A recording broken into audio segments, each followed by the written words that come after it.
티파니 앤코의 실버 주얼리가 단정하다면 이 브랜드의 실버 주얼리는 요란합니다. 바로 슬쩍 봐도 존재감이 확실한 미국 출신의 크로마츠죠. 독특하면서도 볼드한 디자인과 개성있는 디테일로 큰 사랑을 받는 브랜드로 유행에 민감한 젊은 층의 관심을 받으며 인기를 유지하고 있습니다. 특유의 로큰롤 혹은 바이커 느낌의 고급 주얼리로 인식되며 명성을 쌓은 크로마츠의 숨은 역사와 재미있는 사실들은 무엇이 있을까요? 크로마츠는 1988년 리처드 스타크에 의해 미국 LA에서 창립되었습니다. 당시 몫으로 일하던 리처드 스타크는 우연한 기회에 아버지가 경영하는 가죽 제품 수입 회사에서 세일즈 업무를 맡게 되었죠. 이 시기 리처드는 가죽 사업을 하고 있던 존 바우만을 만나게 됩니다. 존은 리처드의 가죽이 좋은 품질인 것을 보고 같이 사업을 할 것을 제안하죠. 당시 존과 리처드는 모두 바이크를 좋아했는데 바이크를 탈 때 본인들이 입을 만한 가죽 재킷이 마음에 드는 것이 없어 직접 만들기로 의기투합합니다. 그리고 이 둘은 은을 세공하던 레너드 카모트를 만나 쇠장식이 달린 가죽 재킷을 만들고 새로운 브랜드를 런칭하게 됩니다.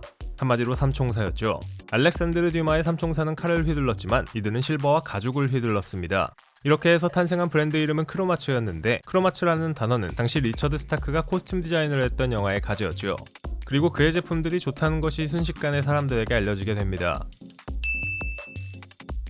1988년 미국 서부에서 시작한 크로마츠는 광고도 없이 순식간에 입소문이 퍼지게 됩니다. 아마도 크로마츠 제품이 가지는 특유의 강렬한 느낌이 사람들을 끌어들이게 된 것이겠죠. 특히 그 중에서도 바이크 매니아와 세계의 유명한 아티스트들이 크로마츠에 열광했는데요. 이후 실버를 주 소재로 한 액세서리를 전문적으로 취급하게 되면서 크로마츠는 큰 인기를 끌었고 기존 주얼리 브랜드와는 다른 새로운 느낌의 제품들을 선보이게 됩니다.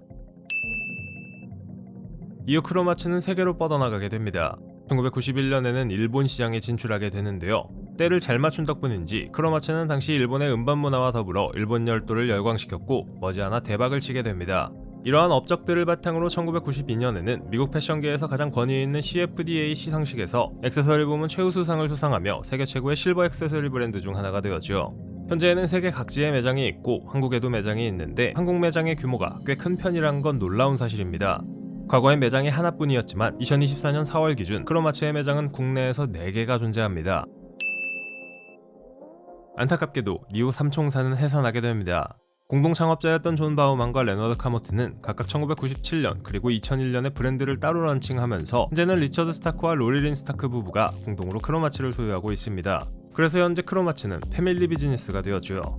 현재에도 부부가 각각의 역할을 맡아 크로마츠를 운영해 나가고 있다고 합니다. 크로마츠의 제품들은 대부분 925 실버와 22K 골드, 18K 화이트 골드와 가죽 및 나무를 소재로 제작됩니다.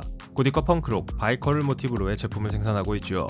대표적인 상품으로는 백합 문양, 단검, 꽃 문양, 십자가 문양을 넣은 액세서리가 있고 이 상징들은 현재는 크로마츠를 대표하는 아이콘이 되었습니다.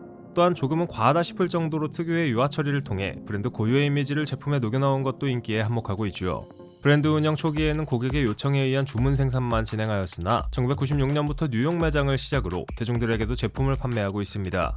하지만 한 제품당 생산되는 수량이 그리 많지 않아 희귀성이 있고 그래서 더욱 소장 가치가 있다는 평가를 받고 있습니다.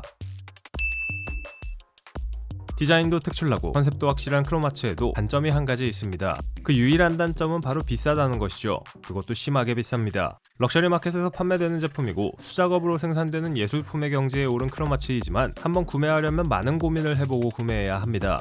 그래서 크로마츠 가품이 많이 보이는 것도 어쩌면 당연한 일일지도 모르겠습니다. 실제로 가품을 구하는 것이 그리 어렵지 않고 많이 판매되기도 하죠.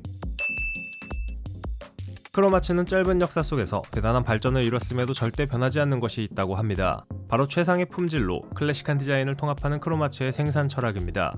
은으로 만든 하드웨어나 중후함을 느낄 수 있는 반지 또는 크로마츠의 아이웨어와 같은 제품을 착용해보면 크로마츠의 브랜드 정체성이 어떤 것인지를 알 수 있습니다.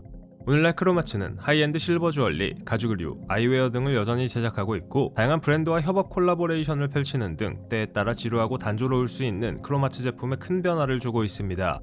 창립자인 리처드 스타크가 원하는 것처럼 100년이 넘는 오랜 시간 동안 크로마츠의 제품들을 만나볼 수 있었으면 좋겠습니다.